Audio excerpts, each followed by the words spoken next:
Bayangkan kalau semuanya bersama-sama kaum santri untuk memastikan negara ini dipimpin oleh santri, maka 2024 adalah kemenangan santri untuk Indonesia.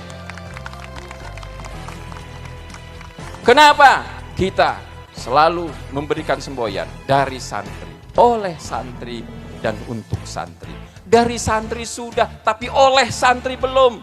Sudah saatnya negara ini dipimpin oleh para santri agar para pemimpin di negeri ini merupakan pemimpin yang bermoral, pemimpin yang peduli kepada rakyat kecil, pemimpin yang peduli kepada kaum santri dan kaum pesantren.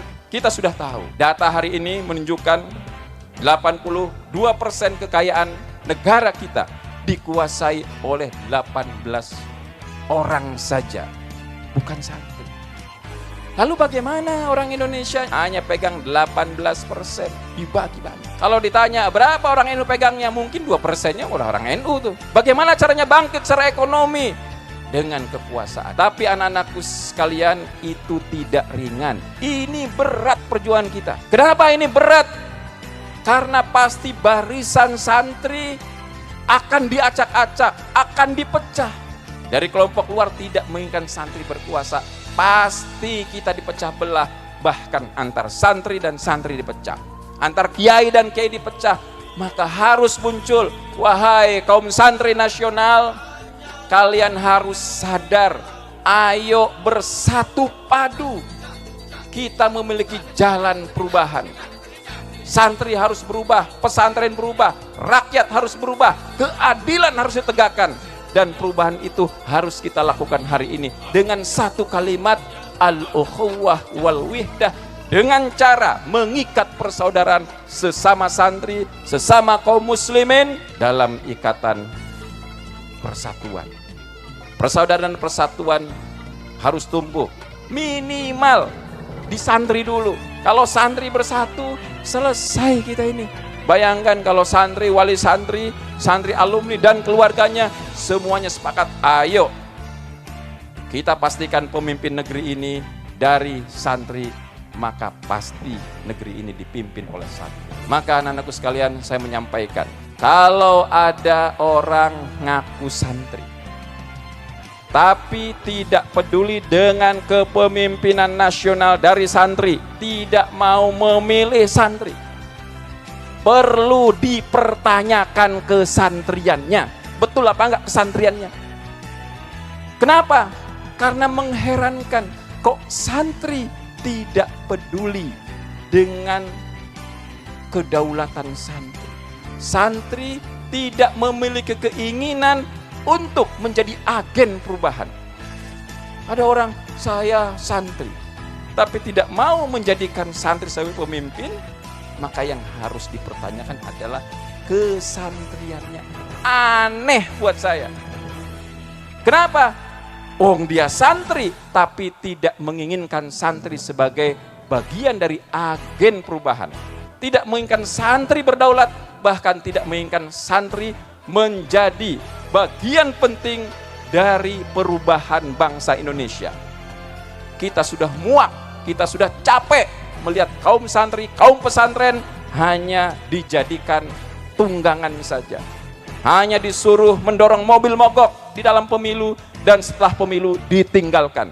Sudah saatnya kaum santri nasional kita bersatu padu memenangkan pemilu pada tahun 2024. Saya berharap perayaan Hari Santri Nasional memiliki arti penting buat kita. Jangan sampai Hari Santri terus dirayakan, tetapi hanya seremonial saja, tidak ada artinya, tidak ada semangatnya. Kita harus mengubah itu. Jadikan Hari Santri sebagai momentum kita bangkit, meraih kesuksesan, meraih kemenangan, meraih kekuasaan. Karena tujuan dari kekuasaan kita itu adalah kemaslahatan. Tujuan kekuasaan yang kita ambil adalah keadilan.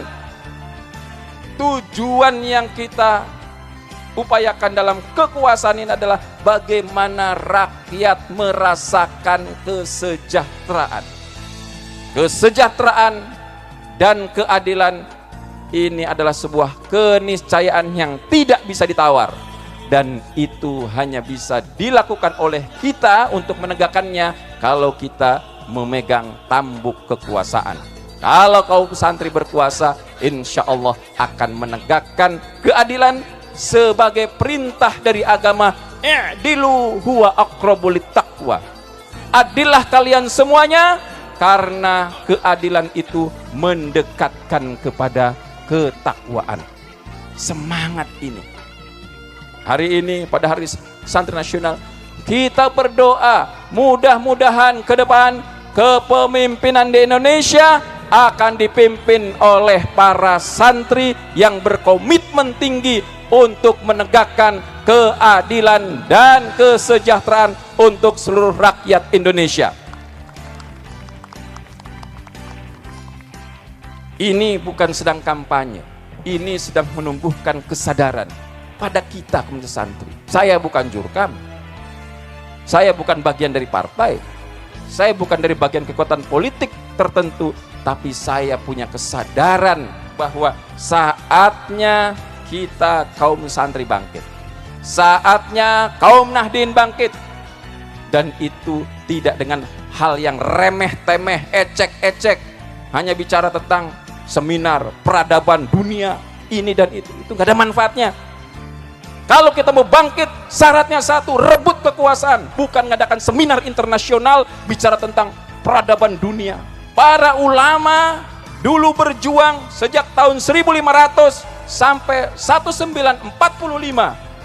Apa? Mereka pengen merdeka, mereka pengen bebas, karena dengan kemerdekaan mereka bisa menegakkan keadilan dan kesejahteraan. Hari ini apa yang kita lihat? Ada ketidakadilan.